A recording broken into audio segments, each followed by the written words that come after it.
the whole idea of the Vishnu avatar, which really is the biggest strand of our mythology, especially the Vaishnavite mythology.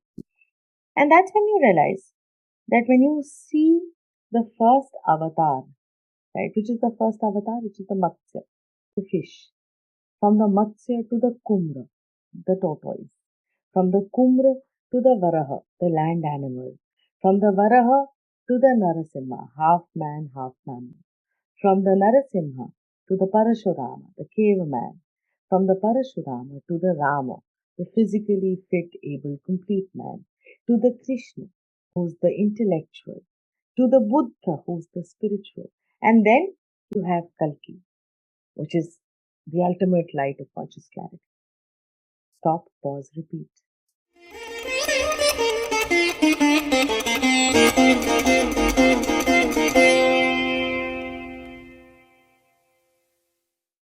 So Ekam has actually been, for those of you who know me, you know that I've been on this whole journey of exploring our ancient wisdom, our civilizational memory, our blood DNA, that which we are made of, that which is within us for almost a decade and a half now.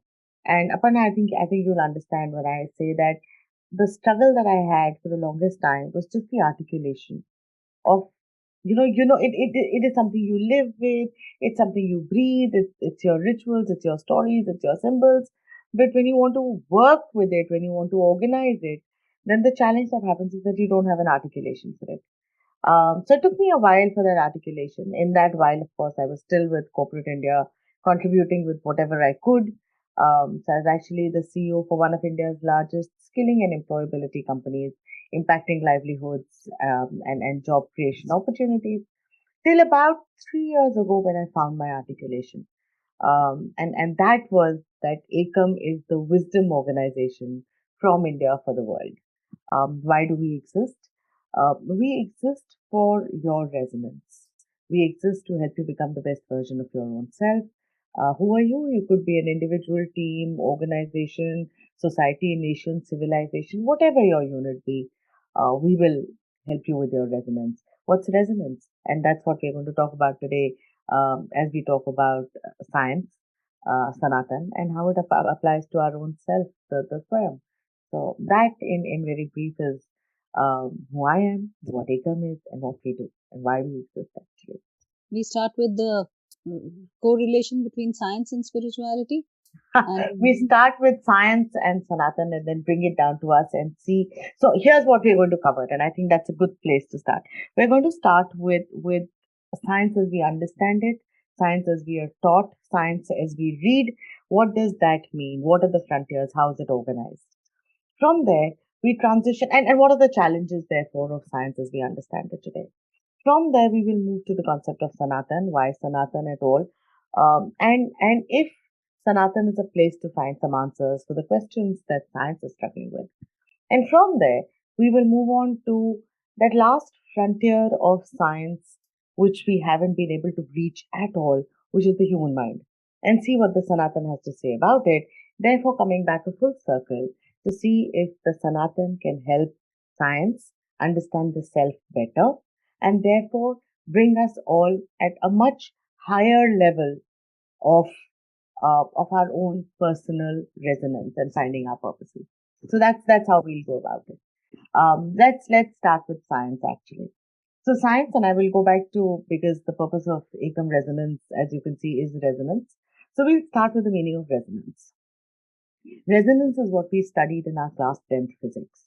And resonance, very simply put, is when two frequencies come together and they align so brilliantly that the resulting amplitude of the resulting frequency is much higher than the sum of parts.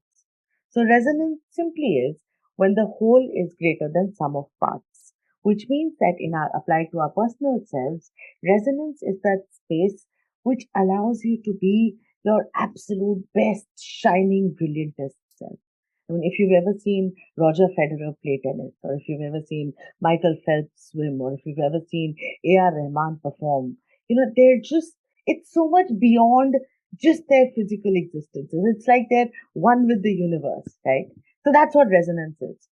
The fact is, are all of us capable of Being resonant at all times? Yes, we are. How does that happen? That's what we will talk about. So coming back to science, Western science as we know it, as we've studied it, as we are taught the science, starts with the origin of the universe. Science exists, and it's an interesting question because somebody was asking me this just yesterday. What's the difference between science and faith? Why do more people tend to faith than they do to science? And here I thought was an interesting explanation because faith gives us hope. It centers us, and we're going to talk about that. Whereas science explains the world to us. Now, if science explains the world to us, that explanation needs to start with the origin of the universe, right? So that's where science started, explaining how the universe came into existence. Now, whether you go with the theory of Big Bang or you go with the theory of emergence, whether you go with the theory of how the life cycle of a star, irrespective of that, one thing we all agree on, which is that when the earth and the universe came into existence, there were just two quantities that got generated: energy and matter. Just these two things. And so, therefore, physics became that first science which explained the laws of energy and the laws of matter. The biggest contribution in my worldview that physics gave, besides, of course, the laws of physics, was the idea, and really I'm a huge Einstein fan, so it's not a surprise, but the idea that E is equal to mc square. What that means is that the sum of all energy and matter is constant. Since the universe came into existence, no new energy and no new matter has been created. This entire Leela is of energy and matter engaging with each other and emerging from one to the other. Remember this concept. It's an important concept, the idea of matter and energy. The one additional principle that I'd like us to introduce us to at this point is that in the Egyptian principles, and this is fascinating, it's not just the Sanatan, but all ancient civilizations that actually had a much better understanding of the world than we do today. So there was something called the Tehutian principles. So Tehuti was an Egyptian saint. He was like the voice of God, quite like our Narad. And therefore, the Tehutian principles explained the universe as it was. They had these seven principles, which were principles derived from physics, but more in the space of cosmic order, more in the space of metaphysics. Usme, there is this very interesting principle called the principle of polarity. The principle of polarity says that every quantity is a continuum. There are no absolute quantities. So if you look at temperature as a quantity, what's hot and what's cold is relative, but essentially it's just temperature across the continuum, right? Similarly, and we were talking about this in the context of energy and matter, frequency is a quantity. So energy की क्या properties होते हैं? And all of us know this, whether it's sound or light or heat. So everything has a frequency, it has a wavelength, it has a tonality. And so therefore, according to the Tehutian principles, energy is a quantity which जिसका quantification is frequency. If you're low frequency, it's matter and gross. And the higher your frequency of vibration goes up, it becomes energy. I just need you to remember this for now. We'll come back to it. Interestingly, what's also fascinating is how the Tehutian principles, after the collapse of the Egyptian civilization, actually traveled to the east and the west. So to the west, the Tehutian principles traveled as what is today called the Hermetic principles. Hermetic principles क्या होता है? Derived from Hermes. Hermes is the Greek equivalent of Tehuti, of Narad Muni. He is the voice of God. So therefore, these are principles of God. To the east, they traveled as something that we are very familiar with, the concept of Rhythm, the concept of cosmic order. It's actually the underlying of the Rig Veda. But all of this, by the way, has been lost in the emergence of modern science. But we'll come back to it. So therefore, the first science happened, which is physics, which just explains the laws of energy and matter. And then gradually, as you move forward, we reached chemistry. Chemistry was the science that explained the engagement and the interaction between energy and matter. So besides everything else that chemistry established, one critical principle that chemistry established was the fact that in every transaction, energy is either consumed or produced. We need to again remember this. So the first principle we need to remember is the fact that the sum of all matter and energy is constant and they all flow from one to the other. And the grosser it is, its matter, the higher the frequency, the more the energy. The second principle we need to remember is that in every transaction, energy is either consumed or produced. And then, of course, we got to more complex forms of chemistry and we started talking about organic chemistry. We started talking about isotopes, different forms of carbon. We started studying the world that was defined by carbon in Western chemistry, which was the world of life. Life in various forms, whether it's life forms in algae or fungi or plants or animals or human beings or indeed even rocks. And so that became organic chemistry. Chemistry got more complicated. Slowly, chemistry got even more complicated, introduced the idea of fission and fusion and aging and half-lives. All of that happened. As chemistry got more and more complex, we started moving into biology. Biology was even more complex engagements between energy and matter. So there were engagements where growth started happening and photosynthesis happened and food happened and digestion and metabolism and evolution and movement and aging, death, life, existence, all of that started happening in biology. In biology, we slowly moved up from lower cell organisms, your protoplasm and protozoa and amoeba, and slowly we moved up to the structure of the cell, to plant existence, to the plant pathology, to animal pathology, etc., till we reached human beings. All this science explains. When we started studying human beings, because the only unit we had to study human beings was matter and energy and biology and chemistry. So therefore, we've understood even in the present day medical science, we understand the biochemistry of the human body. Right? Frankly, with COVID just having passed, we all have a very good idea of things like lung capacity, what is the oxygen, what is the SpO2 levels. So we've learned to decode the human body in its biology and chemistry. So when we study your digestion, we study your basal metabolic rate, we study at what rate does the protein break down into amino acids, the starch break down into glucose, etc. And when we measure your workout and if you're exercising, we measure the rate of lactation, we measure your lung capacity. In fact, so much so that even when we have to study the human brain or our human thought, the only tangible unit we have is the amount of electrical throughput in your brain. How much electricity does your brain generate? And that really is the unit of our understanding of human existence, right? So we've reached one level of science evolution where we understand the human physiology, we understand the human biochemistry, and then we've reached the other end of science where we understand energy matter and then we started studying it in the laws of energy matter. Now here's where it gets very fascinating. Anything beyond the realm of human biochemistry becomes a conversation which is a spiritual conversation. It's a stream of consciousness conversation. It becomes a conversation that's a focus conversation. It's a gray area at one end.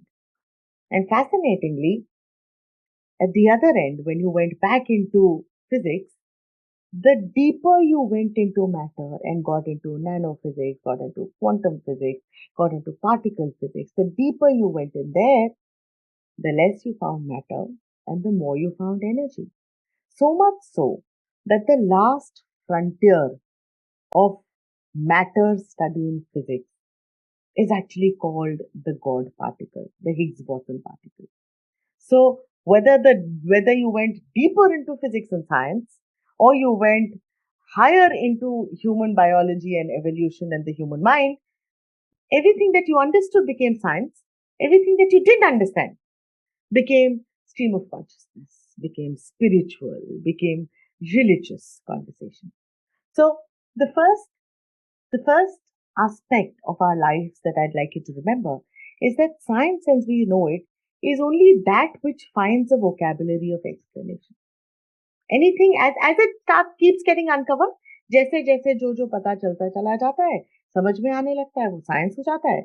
और जो जब तक नहीं समझ में आता है, वो तब तक एक God, faith, stream of consciousness, spiritual conversation हो जाता है. I mean, imagine if we were having this conversation 200 years ago, which we wouldn't have had because technology, because Zoom, because electricity, and somebody was trying to explain to us the concept of electricity.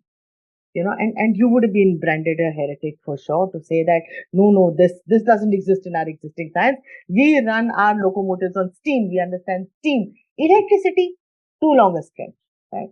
So that's where science was.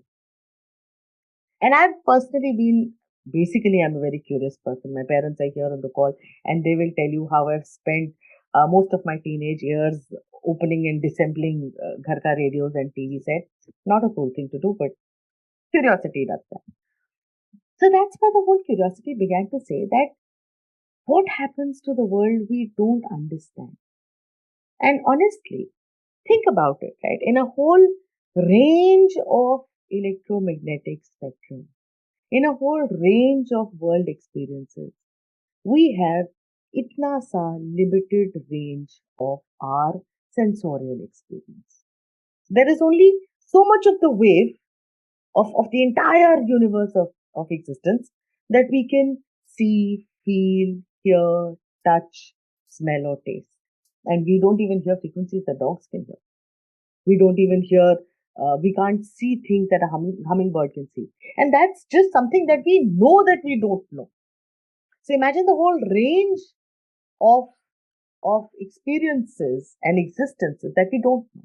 Like a very often said example is about the fact that just because you can't see a radio wave or can't see a television wave doesn't mean it doesn't exist. No. You need a receiver to catch it. You need a receiver to process it, which is your television screen or your radio feed. But that doesn't mean they don't exist. And by the way, they always existed. So that's science field. And science is struggling, science is nibbling at the edges of its existence. So there is actually a string theorist that I work with, and he's a Rhodes Scholar, Oxford, PhD from Oxford, now teaches at Cambridge. And I remember that when we were doing his PhD conversation, his PhD was on the dimensions of string theory. And at that point of time, it's interesting because while he was doing his PhD, two more dimensions got discovered. Why did they get discovered? Because Einstein had written a formula 100 years ago, which we hadn't accepted. 100 years later, which is about 10 years, 8 years ago, we found empirical evidence. So now what Einstein said was the truth. He had said it 100 years ago, never mind that, but now we accept it. And that allowed us to discover two more dimensions of string theory. So this young boy of mine, he actually said this at his defense, at his PhD defense. He said, look, we can spend my PhD defense, and this is at Oxford University. And he said, look, we can spend my PhD defense two ways. We can either talk about how I've done, what I've done, how did I arrive at these 11 dimensions, the process I followed, etc., etc., etc. He said, frankly, you also know it and I also know it, and I will just be explaining my process. It's a clerical job. He said, or we can spend my PhD defense actually discussing where do dimensions come from. He said, here we are getting so excited at the idea of 9 dimensions of string theory, or now 11 dimensions of string theory. He said, do you know that the ancient astrology texts of the Sanatana actually have 36 dimensions? You know, the whole thing that we talk about, जब शादी करते हैं कुंडली मिलाते हैं 36 गुण, that 36 गुण is not physical qualities. They are actually dimensions of existence that we see and how they come together. Never mind what we've done in its practice, but theoretically that's what it is. So he actually said, why don't I spend the rest of my life researching on string if you really want to understand the world? To me, that was an eye-opening moment about 10, 12 years ago. That this was, yes, Aparna. And how many did you say strings theory suggests? 11 and 11 at 11 they're very excited because they had only 9 till Einstein's formula got empirical validation. Right? So he said that, and I found that fascinating because to me it said that here was somebody who's from Oxford, who's doing his physics, who's a string theorist. And if that to me was where science was nibbling at the edges and where Sanatan had some of the answers. I'll tell you what this gentleman is doing now, by the way. So he's teaching at Cambridge now. And I was talking to him. I said, "What is the string theorist doing teaching at Cambridge?" And before that, he was working with the Alan Turing Institute. I said, "String theory, Alan Turing, why?" He said something very interesting. He said, Eka, what's happened is that in string theory, we have run out of math. We have no more maths to do any further string. We don't understand dimensions. So he said, Eka, there's this huge mass exodus that's happening in string theory in two directions. He said one direction that it's exiting in is towards AI and machine learning because there's a lot of funding in that space and because AI and machine learning have somehow managed to bypass math by using networks. And by the way, we are going to come back to AI and machine learning too. But they've managed to bypass the need for math to figure dimensions. He said, interestingly, Eka, the other exodus that's happening is actually happening in the space of philosophy and ancient texts. String theorists have now begun to figure out that perhaps there were civilizations, scriptures, and texts that understood far more about the universe, its structure, than we did. And so they're actually funding studies there. I said, good, life exists, but how does string theory and how do dimensions and how does quantum physics help us in our day-to-day lives? It's cutting edge and cool and technologically very advanced, but what do we do about it in our day-to-day lives? I'm sure it applies here as well. And so that's where Sanatana came in for me. There was a question that my husband asked me some years ago. He said, Eka, explain to me that when you had and I have obviously been a great protagonist of everything that's already within us. Right? We just need to find its expression. He said, Eka, explain this to me. He said, if you had a language, there was language, there was format, there was syntax, there was grammar, there was a manuscript, there was speech around it, all of it was there. तो फिर हमारे text लिखे क्यों नहीं थे? हमारे वेद पुराण उपनिषद शास्त्र जो है ये ओरली क्यों ट्रांसमिट होते थे? आपके पास तो पूरी लैंग्वेज थी. And I thought that was a very intelligent question. It was a very good question. So I actually went and did my research on it. And when I did my research on it, one of my epiphany moments happened on it. That's when I realized हमारे texts transmit होते थे through shruti, which is we heard something. When you hear, you processed what you heard. Then you stored it in your memory, shruti, visual cueing. Versus Western texts that were written down. Now, the moment something is written down, it becomes absolute. It is what it is. It is the truth. Right?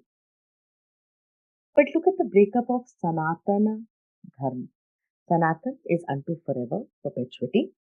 Dharma, literally, is what I bear. Atma Dharma, what do I carry? So, my way of life, how I bear life, is Dharma. So, literally translated, Sanatan Dharma is the forever way of life. Right?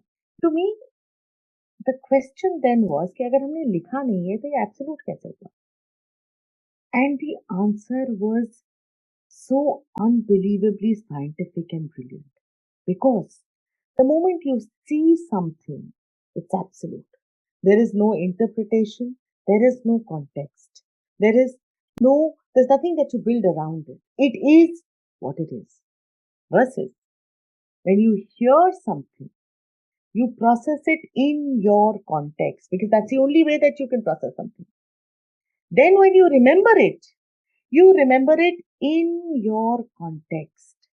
And then when you have the drishti, when you see something, you see it in your context and therefore create a darshan, how I engage with the world in your context. So let's say my mother says something to me. I hear it in my context. She's coming from her space. I hear it in my context with what's relevant to me today. I remember it in visual cues with whatever is relevant to me today. I see things, as Bruce Lee said famously, you see but you do not observe. But I see things in my context because I see what's happening right now, not what my mother was happening with my mother 30 years ago, or with the Sanatanis or the sages 2000 years ago. I see what's happening today. But, and then I create my own darshan, I create my own engagement with the world in my context with the same values, principles, and beliefs, but relevant to today and to my context.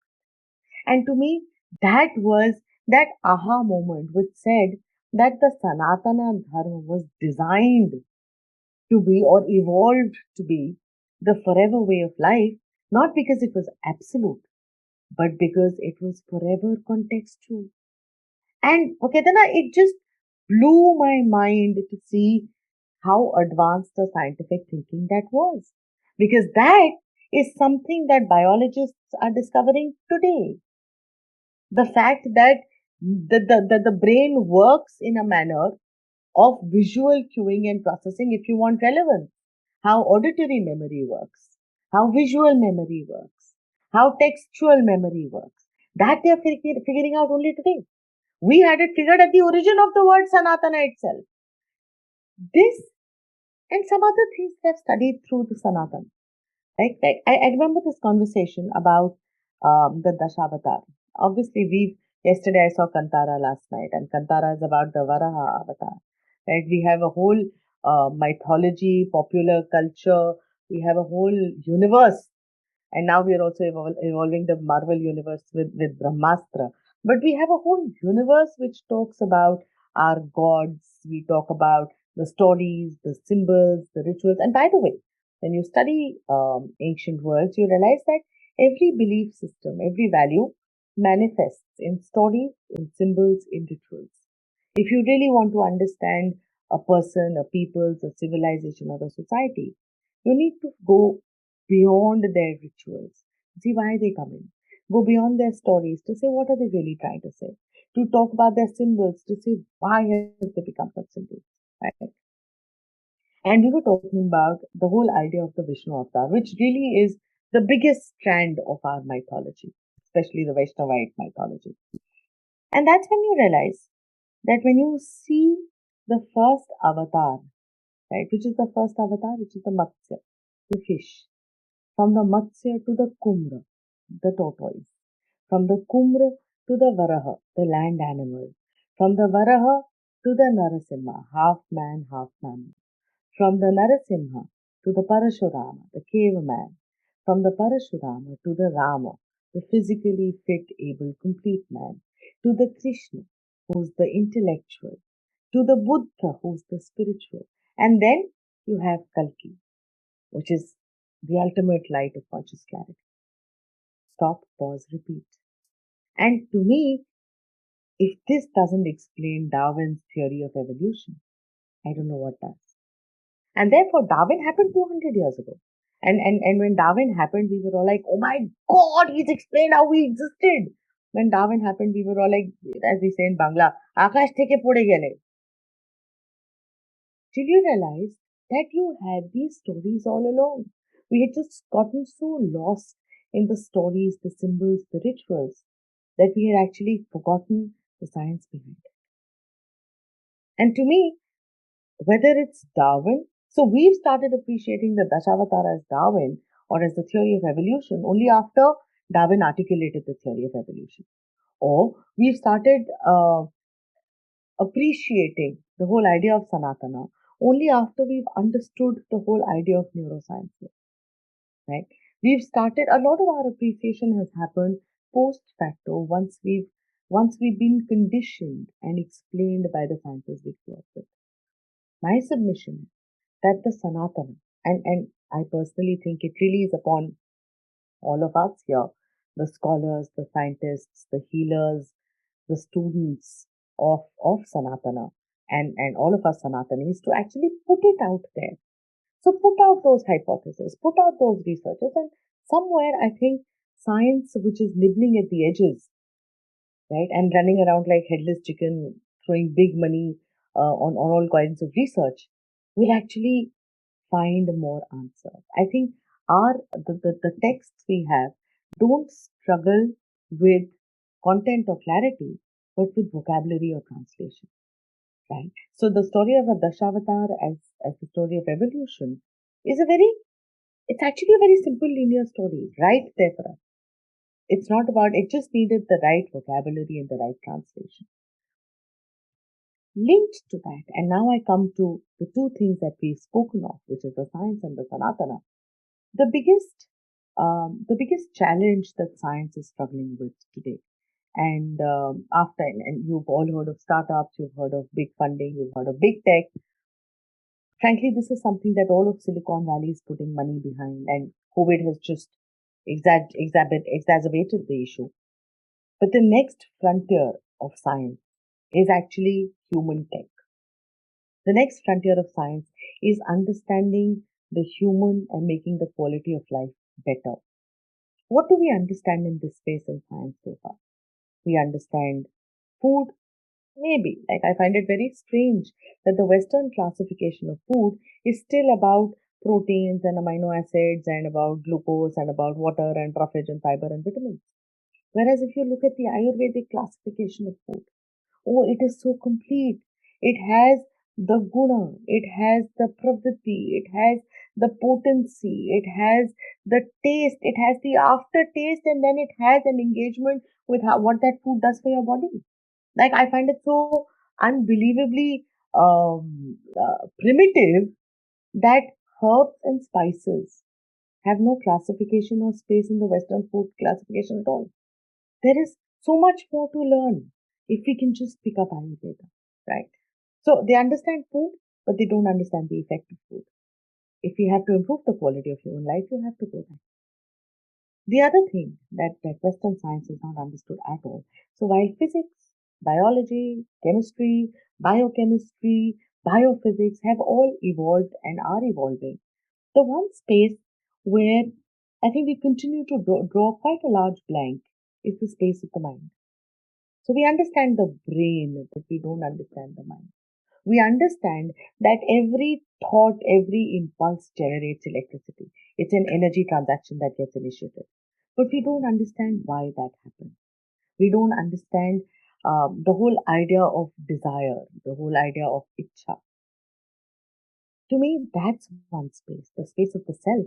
And really, that was one of my areas of deepest study into the Sanatana. While I would love to know, be an expert on Ayurveda and be an expert on yoga and be an expert on chemistry and Rasayana Shastra, the one area that has fascinated me the most has been the understanding of the self.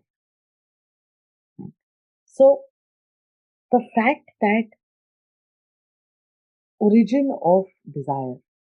So, so Kriya, the process of Kriya, the process of action, as explained in the Kathopanishad, actually starts with Ichha. It starts with desire. From desire, it becomes the Jnana or the knowledge part of it, and then you act upon it. The West captures only the action.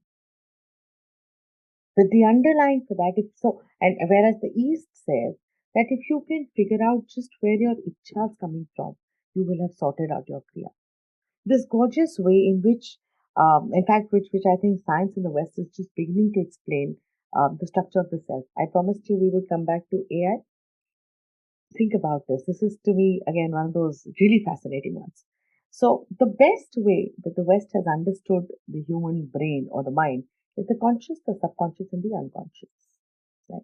The conscious, it and by the way, I have always felt that in technology, we've basically been inspired by our own human thought. So in technology, like in the computer, and in fact in technology, we are the purest expressions of what humans should be. And Isaac Asimov discovered that 30 years ago. But the conscious brain is where we act. It's what the world consumes of us, right? In computer terms, the conscious brain is like your RAM. It's where data is input. In the words of Bhagavad Gita, and when they explain Antakarna and they explain Ritambara and they explain the processes of the mind, the conscious mind is just our manas. It's how we engage with the world. There are the tannamatras and the indriyas, where we take in information from the world and put out information. They have no other. That's your conscious mind. Then there's the subconscious. In the computer, it's the CPU. The CPU processes the data that we take from the world into organized strands of information and organizes that data. The CPU does this with some programs that we have fed into the CPU. The human brain, from the conscious, moves to the subconscious. The subconscious is where this data that's collected from the world is stored. What are the three processors that we use in our mind? Our mind uses the three processors of chitta, memory, vivek or buddhi, judgment or analysis, and aham, the sense of preservation of the self. Using these three, it organizes the information that it has collected. For those of you, and this, by the way, the Western science understands thus far, that it is just as अगर आपका computer बहुत ज्यादा clutter हो जाए तो काम नहीं हो पाता. You have to shut it down and refresh and restart. The same thing happens with the human mind. The process of sleep is the process in which this RAM gets cleared, this conscious memory gets cleared. All the data that is there in your mind is pulled back and organized into information. That's the process of sleep. In fact, there is a jar study that has been done on sleep and the importance of sleep. If you don't sleep well, you wake up feeling very unfresh, right? And in fact, linked to that is the whole idea of our state of consciousness, the Turiya state of consciousness, which is a state. So we have 4 states of consciousness. That's a slight digression. We will come back. We have 4 states of consciousness. The first is Jagrut Avastha. The mind is alert, the body is alert. There's no rest for the body, no rest for the mind. That's how we are right now, the awake state. The Supta Avastha. The Supta Avastha is where the body is also at rest and the mind is also at rest. This is the stage of deep sleep that is recognized as the NREM stage. And I'm going to come back to the build-up that's happened on this. The NREM stage, the mind and the body is also at rest and the mind is also completely at rest. The third avastha is the Swapna Avastha. The Swapna Avastha is the state of dream sleep. Where if you haven't had a good sleep, so you know those days when you wake up in the morning after having dreamt all night, so the body is also exhausted and the mind is also exhausted. That RAM clearing has not happened, which happens in a state of deep sleep. So that's your Swapna Avastha. And then there's the Turiya Avastha, the alpha state. The Turiya Avastha is that state of deep meditation when the body is at absolute rest and the mind is absolutely alert. So for those of you who meditate, who've experienced the Turiya, you know that state. You know that there's absolute calm, but there's absolute awareness of what's happening. It's almost like there's no physical existence, right? How does that stage happen? And I'm going to come back to the conscious and the subconscious. तो यहाँ तक हमें waste में भी समझता है, east में भी समझता है कि कॉन्शियस से सबकॉन्शियस कैसे आता है. Now let's come to AI. So the next frontier of technology is the frontier that says of AI. AI क्या है? AI में हम ये कह रहे हैं कि यार एक individual computer के let's not have individual computers and their processors and their programmers and their memory, but let's make them iterative learners, which means that the computer information should actually plug into the universal networks and learn from its own experiences. Fabulous. But like I said, it has to be inspired by the human mind. So what's the human mind equivalent? From the conscious, which is data, which is manas, which is how we engage with the world, comes the subconscious, which is where strands of information and memory are stored.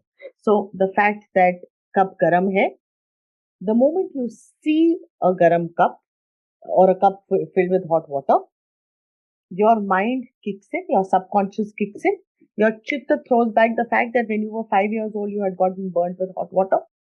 Your vivek says, don't touch the hot water. Your aham will turn around and because it's focused on survival, will say, can I push my limits? Can I still do it? But your vivek and your aham will balance each other. And that's how a simple transactions happen. Right? Now here comes the fascinating part. That is the unconscious. So this is the Sharira. The Manas is the Sharira. It's how we experience the world. And as the Bhagavad Gita says, we just perform the Sharira. That's all we do. It's an effect. It's never a cause. The subconscious is the Brahma, where the matter and the energy come together. So the body is pure matter. The Brahma is where the matter and the energy come together. And then there's the unconscious, the Atman, which is pure energy. Think of how we've described the Atman in our life. Genderless, formless, shapeless, ageless, eternal. Think of how we describe energy.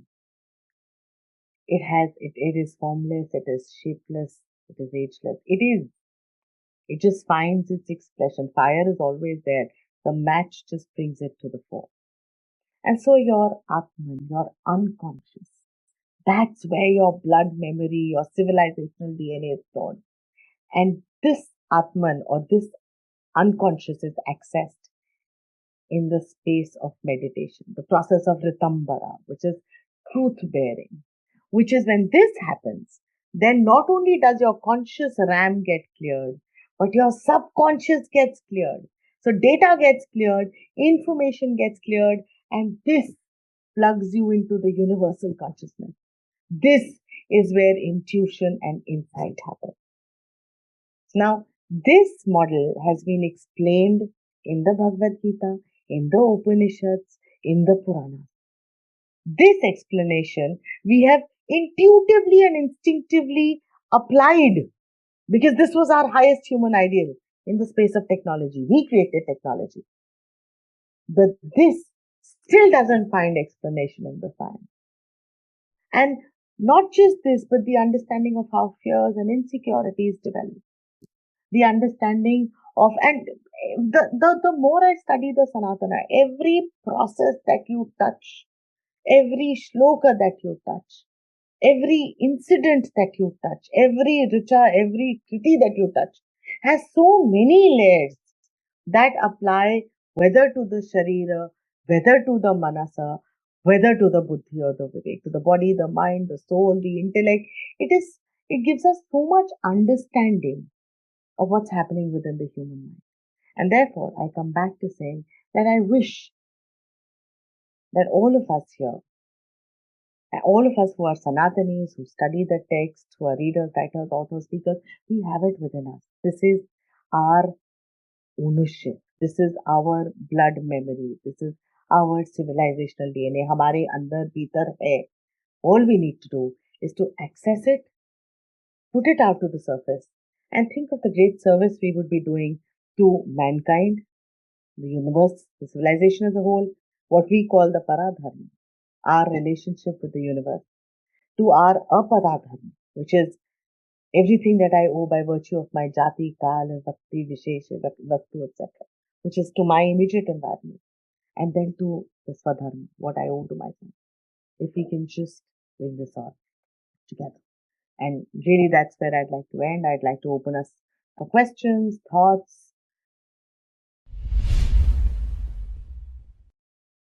A question to Eka. Which language is more ancient, Grantham or Sanskrit? It's a good question. Sanskrit is it's a created language. It isn't a natural language. It's a language created to explain the world. Grantham, I will have to do more research on and come back to you on this. But where I come from is that the language is irrelevant. ऐसे जैसे हम लोग अपने वेदों के लिए कहते हैं कि जो वेदों की लैंग्वेज है वो ना रिटन है ना क्रिएटेड है और ना संस्कृत है. It is sounds that were heard from the universe. So as far as I'm concerned, as long as what we are saying, how we're expressing ourselves, how we're understanding the world, how we're making sense of the world is aligned with that universe which is around us, I think we should be fine. Doesn't matter. Just my humble observation from one thing, which was a bit different perhaps from your experience. I see the difference between science and spirituality from my experience is that science explains the material world, but Hinduism explains what's beyond that as well. So it explains material and beyond, gives a whole perspective. And as a human being, when you're going through life, you see the material, but you experience something else that's a bit unknown to you, shady and And so this, when you look at the material and don't understand the rest, it makes you feel disconnected, unsure, almost gaslit. Yes. Yes. And so the Hinduism teachings, they are kind of reflecting the human experience, Mm-hmm. telling them there is more, and then you can start working on it. So I found it more as something that teaches me, as a knowledge, rather than just something that gives me hope. Mm-hmm. I feel that the scientific experience was so limiting. I feel suffocated Yeah. almost. Yes. And it, Yeah. I agree. yeah. So, and the second thing I wanted to ask you, you mentioned about the difference between visual and auditory learning, Mm. and perhaps your scientific background. And I don't have that level of knowledge as you do in science, but Mm. you're probably explaining from there and connecting it to why in Sanatan they teach you to remember Yes. rather than write it down. Yes. But I wondered, just from my limited experience, Mhm. these days we write letters or we write emails, and it still gets misinterpreted simply because I am coming from a certain perspective. The reader is reading from a different perspective. Yes. They are still applying their mind based on how they see the world, how they process stuff in the current era. Mm. All those things still apply in written communication Mm. or written processing of information, the same as it does in auditory. Like you are speaking, I might misunderstand something you say. If you write down what you're saying, I might still understand it because I am processing from my way of looking at things. Mm. When you explain that Vedas were transferred by telling people to Orally. memorize, it has a certain effect. I couldn't quite relate to it because I felt if I wrote it down, the same thing would happen. A person would read it and process it based on their experience, their times. Mm. And their context. Yeah, so I couldn't understand when you said Okay. that they were more advanced. They told auditory because it's different. I couldn't. Okay. So let's Colonel Agarwal just spoke about a whole lot of incidents that have been discussed in the Itihasa. But let's take an example of let's say uh, my parents telling me that before or don't cut your nails at night, and it could be a superstition, right? Let's not take that. Let's say that okay, drink a glass of water before you have your food, or sit down and drink your water. Or let's take even something simpler: touch the feet of your elders. It's something that we've all been ingrained with. हम उठते हैं, हम पैर छूते हैं लोगों के, right? Now, this was not written down. Nobody gave you a list of instructions when we were growing up to say, you must touch somebody's feet. As long as it's not written down, it was something that was transmitted and practiced. The fact that there is actually a health reason behind it. So, जब आप पैर छूते हो किसी के, आपको क्या आशीर्वाद मिलता है? You're told दीर्घायु रहो, जुग जुग जियो, जीते रहो, etc. Right? So, when this practice was originated, it was not originated as a commandment. There was nothing that was written on a tablet or put out there. It was told. It was cultivated into a habit. It was made into a ritual. Now, the origin of the ritual may have been lost. So, why do we touch somebody's feet? The obvious answer is to obviously pay them respect. It's a mark of respect. But if you look at why it actually was done, and like I said, to me, that's why Sanatan is interesting, because everything has too many multiple layers and eventually benefits the self. So the reason that we touch our feet is because our life is a function of how flexible our spine is. Right? So even when you go to a wedding, you always bless somebody with a long and healthy life. The concept of a long and healthy life is actually linked to your spine. The more you can bend forward, the longer your life. The more you can bend backwards, the healthier your life. So what started as a practice, and to me that's why the Sanatana is relevant, because or so powerful, so immensely powerful, because everything in Sanatana, be it a ritual, a story, or symbol, it eventually comes down to how it benefits you. Now the fact is that if this had been cast in stone to say, or it had been a written text that you must bend down and touch people's feet. By the time it got cascaded through generations, and my mother told me that you should touch people's feet, I would rebel against it. I would I would struggle with it. I would find it regressive. I would find it old fashioned because then it's in my context where I am raised and brought up on Western science, where, it's okay to say a hi or a hello and shake hands and that's fine. This would stand out as an anomaly. But when I have heard it from my mother, I have seen my parents practice it, I have remembered doing this since I was a child, that's my memory, then it becomes a way of life. Even the way we learn, right? So I don't know if you remember when we were little kids, we used to recite tables in the Indian education system. We didn't understand them, but we heard them. So the teacher read or said it out, and we said it out loud. You could have also just picked up and learned. So neuroscience is now beginning to discover that when you hear something, you process it better. You're right about the risk that you're talking about, Aditi. You're saying that the risk I run is that I may have a perspective which is not your perspective. But that's always the case. The responsibility of learning, the responsibility of listening, the responsibility of processing, and the responsibility of perspective is your own. This would happen whether you write, you listen, or you remember. It doesn't matter.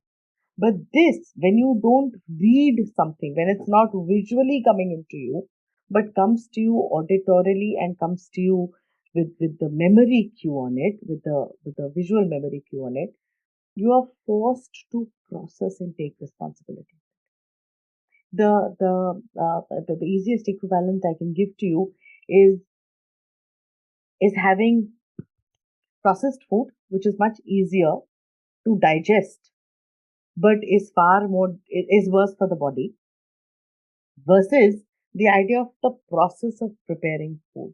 So if I'm looking at a screen and eating food, I am not eating, I am not processing that food. But when I'm engaged with the food, with the processing of food, then I remember it, I experience it fully, I process it. In fact, to the point that we've all reached a stage where when you're in touch with your body, for instance, or when you're practicing conscious eating, the moment you pick up a spoon of food, that's not good for you. So either in terms of its nature or in terms of the quantity, you bring it to your mouth and your body automatically rejects it. That's the level of consciousness that sensual engagement drives, that sensorial engagement drives. When you read it, when you read something, just read it, then you absorb without processing. It becomes absolute.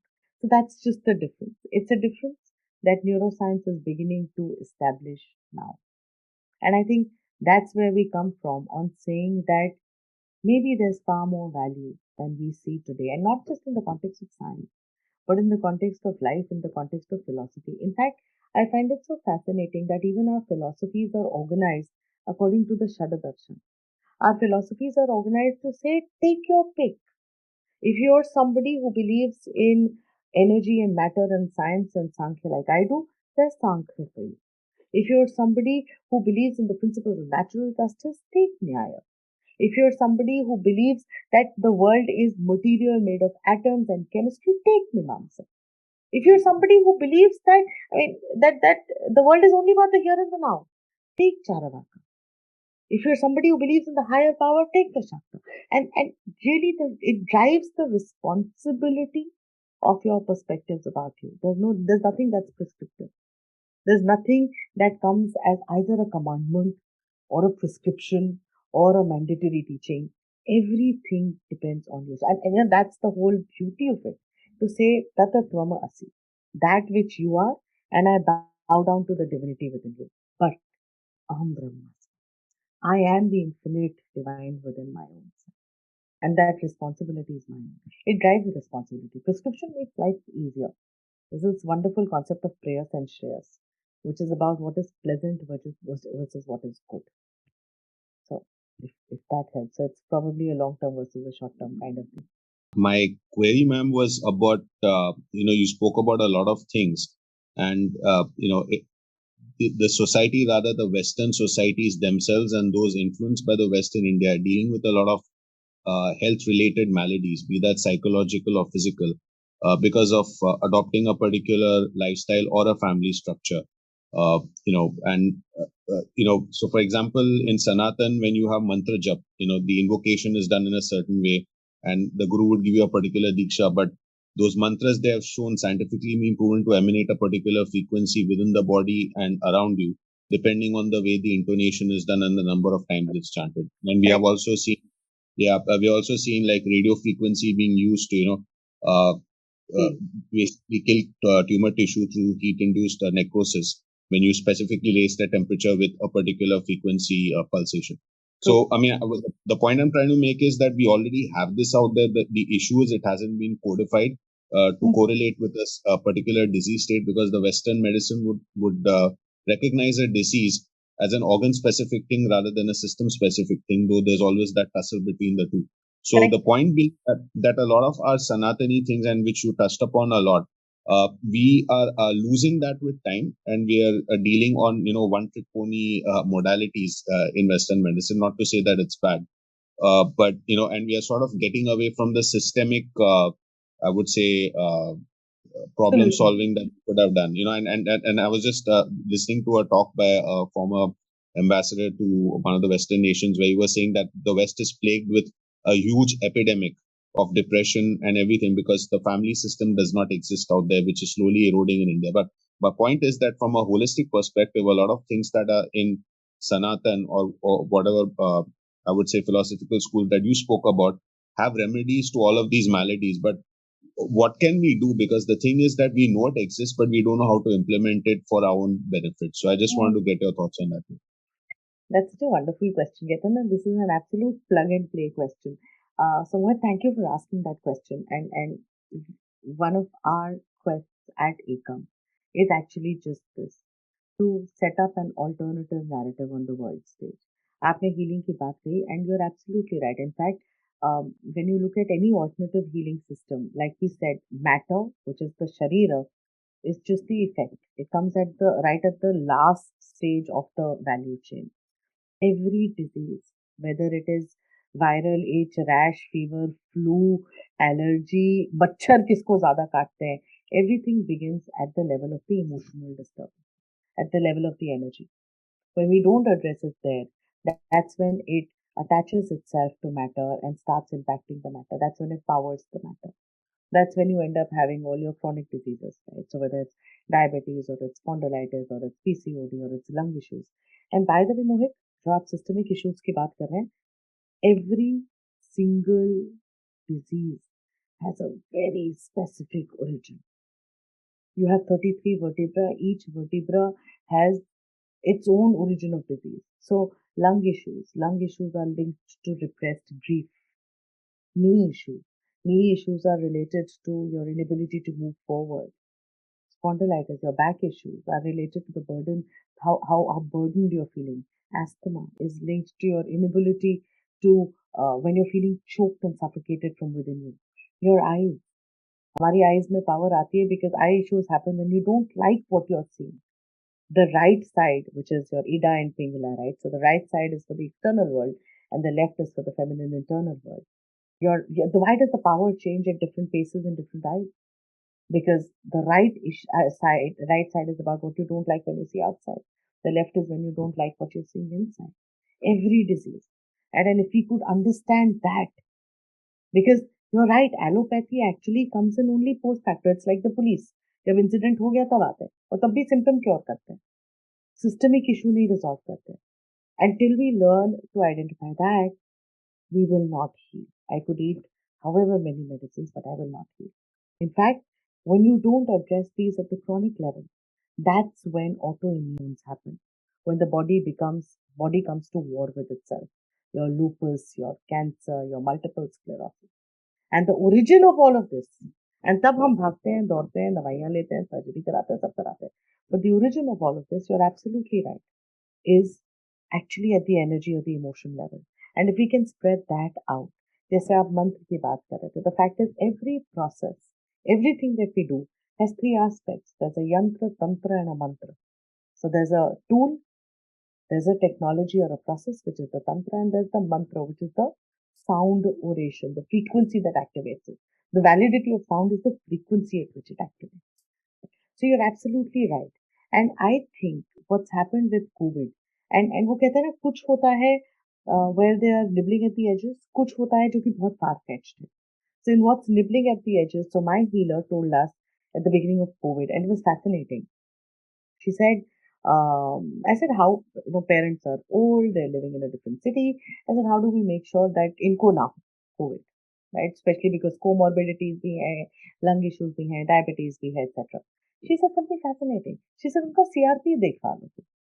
So when you do a blood test, when you do a path lab test, get a CRP done. I said, what does the CRP do? I said, CRP is just inflammation in the body. Look at the answer she gave me. And this goes back to the first thing I spoke of, which was about frequency, energy, and matter. She said that CRP, C-reactive protein का जो आपका blood test होता है, it indicates the tendency of the body for inflammation. She said inflammation क्या होता है? Inflammation is when you are at a lower vibrational frequency and the grossness of matter is high. When the grossness of matter is high, its tendency to attract virus, disease, it's almost like a black hole, that becomes very high.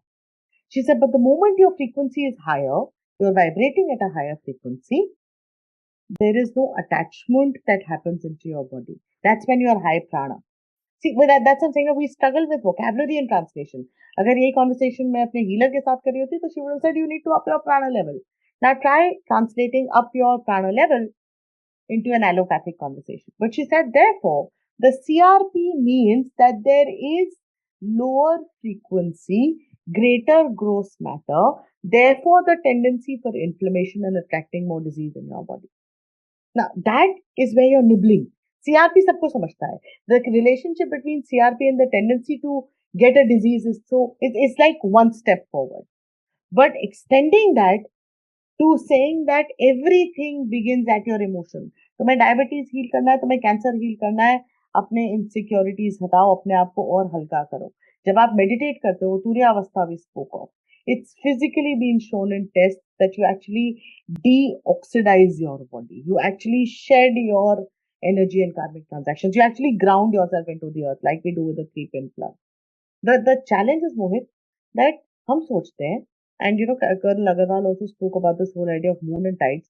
हम सोचते हैं that the rest of the world is made up of the same elements as the earth and the nature and the animals and the moon and the stars are.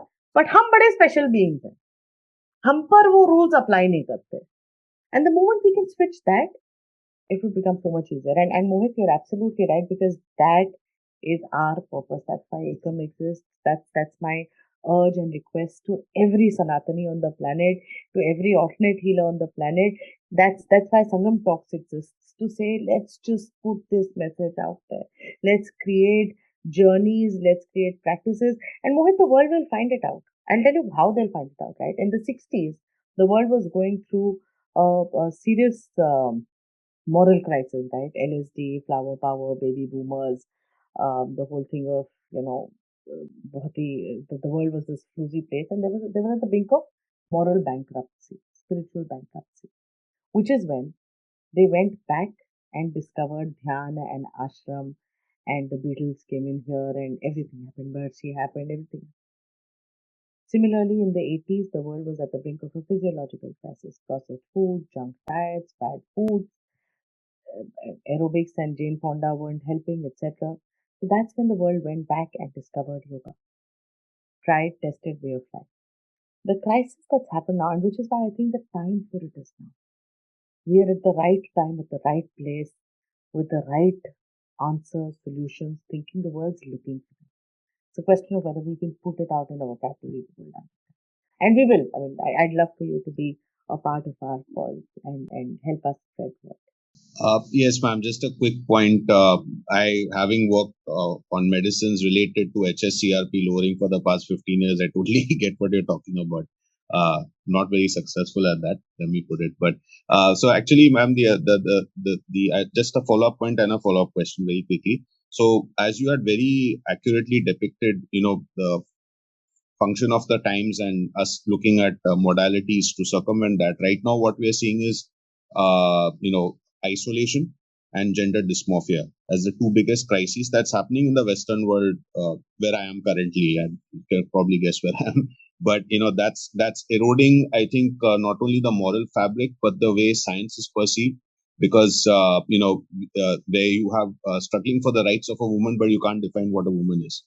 If I agree. you know where I'm headed. Mohit, again, you and I need an offline conversation on this one. I'll be glad to have it, ma'am.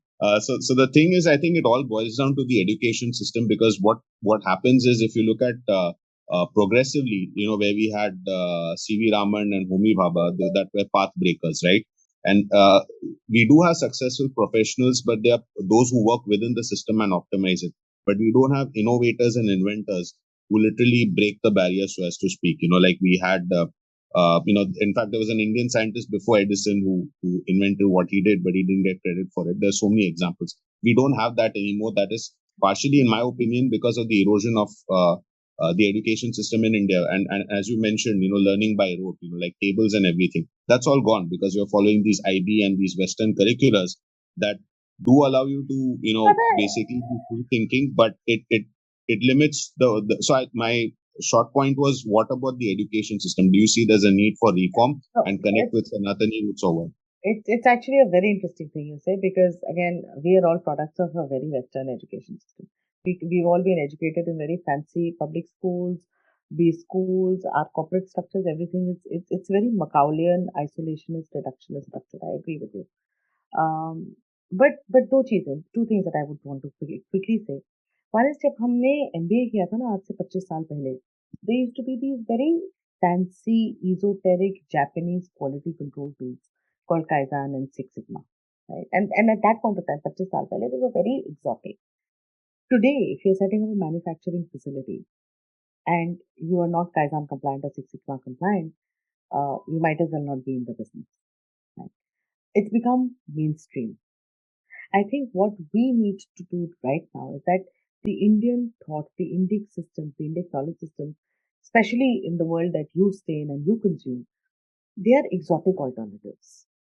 So they are either hocus pocus, soul searching, guru types at one end, or they are religious faith and cult at the other end.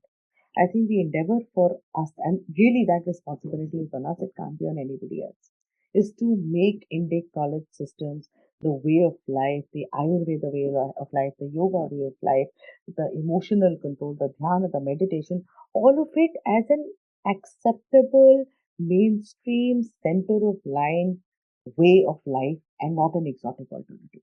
That responsibility is on us. And somewhere you're right, because the new education policy, and I'd really encourage you to take a look at it, is actually deeply encouraging of Indic knowledge systems at the school level, at the college level, its promotion, putting it out there. आत्मनिर्भरता की बात है कि मतलब, do we feel that pride within ourselves?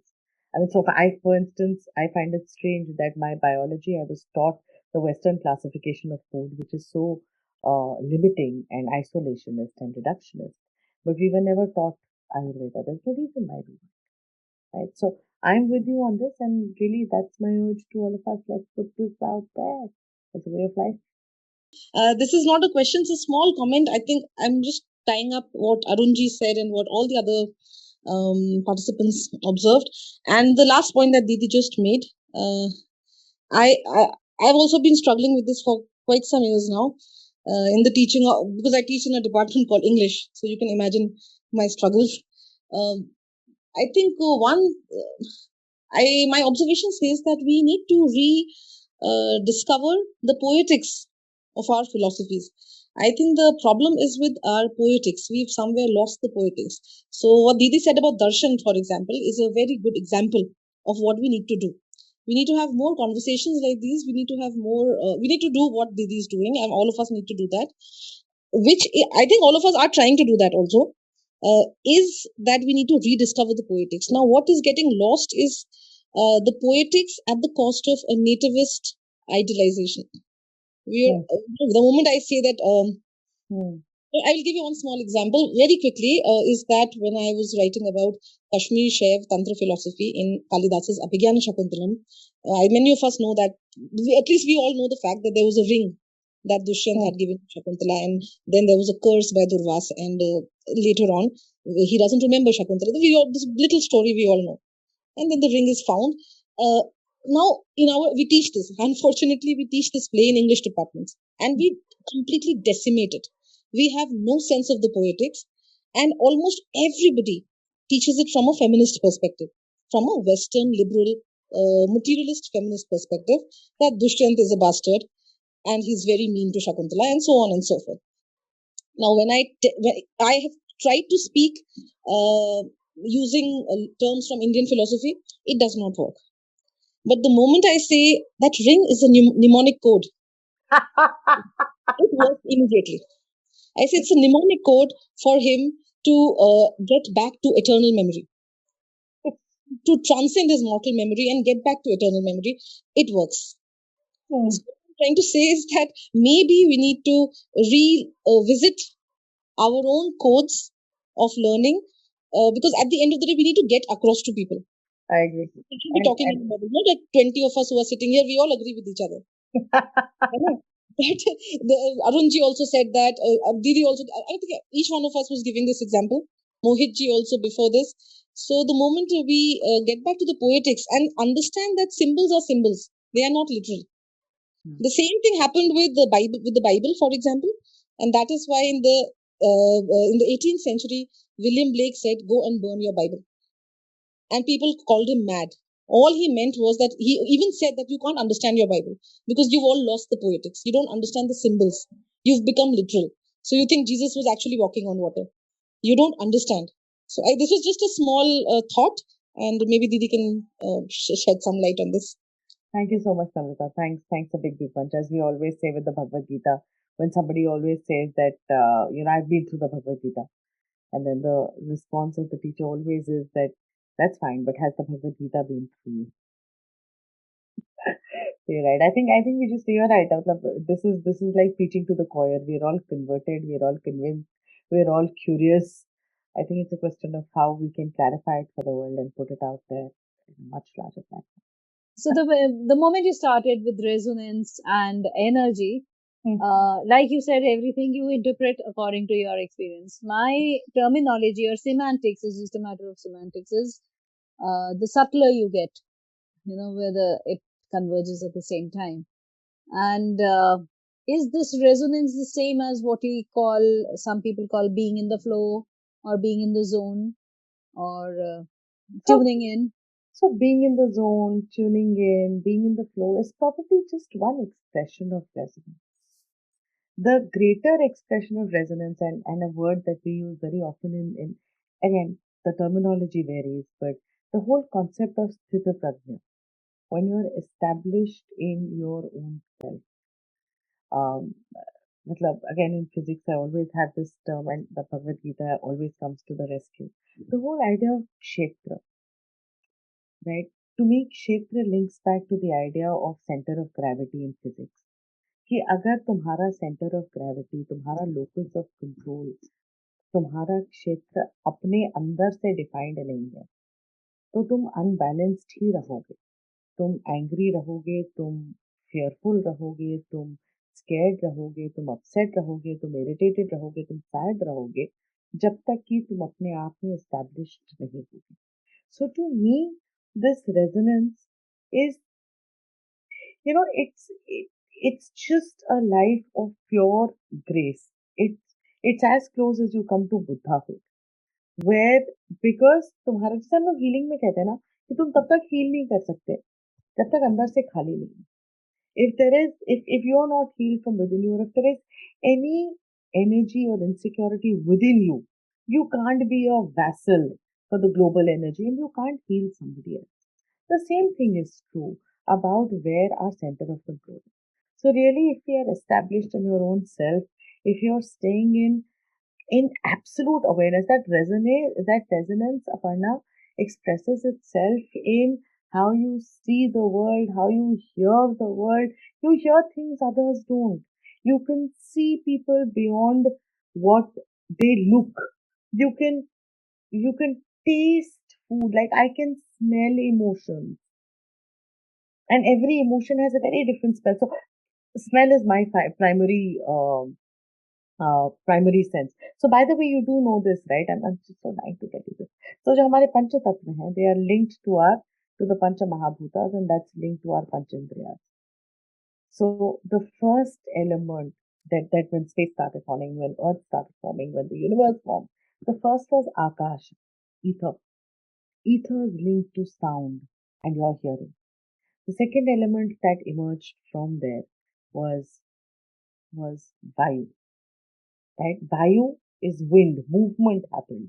When movement happened, wind happened. Wind, Vayu is related to touch and therefore your skin. The element that emerged was movement. Say there was fire that happened. Agni. Agni is related to light and therefore to sight in your eyes. From fire came water, and water is linked to flow, it is linked to taste, it's linked to voice, to your tongue. And then the fifth element that emerged was earth. That was the last thing that came in the process of evolution. The earth is about smell, it's about your nose. Right? Just imagine being able to hear, touch, taste, feel, see things. It's like the world is in HD. That's how resonance feels. So, tuning in, and you said sthit pragya, apne aap mein sthir hona, being in yourself. There's a very subtle difference between being centered in yourself and being isolated, like being enclosed in yourself. You know, I don't give a damn about what's outside. I may sense it, I may understand everything, but I don't give a damn. So that's not really sthita prajna, no? So, जिसे हम लोग कहते हैं the opposite of sthita prajna, or the concept of detachment, or the concept of being established in yourself, is a state where, so there's a difference. So the opposite of love is not hate. The opposite of love is indifference. And then there's detachment where none of this features. So I'll take a छोटा सा example, right? Supposing you're somebody who's trying to quit non-veg food, right? और ये हमने पढ़ा था असतो मा सत गमयमय, and I'll come to that. You're trying to quit non-veg food. आप एक पार्टी में जाते हो, and in that party there's a huge spread on the table. There's non-veg food, there's veg food, and there's like all kinds of delicacies. Right? You spend that entire party in very active battle with the non-veg food. I am tempted, but I will not touch it. Oh, but I can test my willpower. Oh, those kebabs look really nice, but I'm not going to eat it. No, no, no, no, I can't do this, etc., etc., right? You spend that night in absolute battle with your own self. That food doesn't even, that counterparty doesn't even know whether it exists, that you exist or not, right? The same thing, by the way, is true for people. You spend your evening in an entire party. I'm not going to talk to her. Oh, she's so stuck up. Oh, I'm not going to engineer her. Oh, what an angry person. That person is not bothered about what you're doing. So all the battle is happening all inside. A. Now compare this to a vegetarian person in the room. That vegetarian person in the room is seeing the same spread. But there is no engagement with the non-veg food. There is, मतलब वो रखा हुआ है, बहुत अच्छी बात है. But वो नहीं भी होता तो कोई फर्क नहीं पड़ता. There's absolutely no engagement. Right? So you're two people experiencing that same table in two completely different manners. The sthita prajna, or the detached state, is the state of the vegetarian who's not even seen that knowledge, right? So when you talk about, and when we talk about being established in yourself, being established in yourself doesn't make you not give a damn for the world. On the contrary, it heightens your awareness, your perceptions, your empathy, because suddenly when you're seeing somebody, you're not seeing them for what you want to see them for. You're not looking for something. There are no filters, there are no judgments, there are no biases. You truly and honestly are being able to be present in that conversation without any vested interest. So, when you're established in yourself or being centered in yourself doesn't make you self centered. On the contrary, being centered in yourself makes you, because remember, right within you, and we went through conscious, subconscious, unconscious. If you're centered in your unconscious self, within your own self, you're actually completely aligned to the universe. As within, so without. So actually the state of resonance, or just being aware of your own biases, judgments, like for me, red flags are every time we say sahi, galat, good, bad, main sahi hu, tum galat ho, right, wrong. To me, these are red flags because that's when I'm not centered in myself, and therefore I'm looking for a judgment to make. When I'm centered in myself, then you come to me. Then there's no concept of right and wrong and good and bad. No, then it is just I do me, you do you. You're also right and I'm also right. From where you are, truth care. Mera satya can't be the only satya. That's the state of resonance. That's when you're shining brightly like the sun. The sun doesn't care, no? The sun is just shining. The sun doesn't care किसको धूप लग रही है और किसको छांव चाहिए और किसको गर्मी चाहिए और किसको नहीं चाहिए. The sun just is. The sun is not saying कि मैं हाथी को धूप नहीं दूंगा, मैं चूहे को धूप दूंगा, etc. The sun is being the sun, and that's what makes it the sun. It's at its best self. That's what resonance does to you. Your answer reminds me of a statement that I heard Muji make. He said that it's not as if you don't care, it's that you don't mind. You're okay. I let you be. I be me and I let you be you. But first, I be me, that resolution is very important.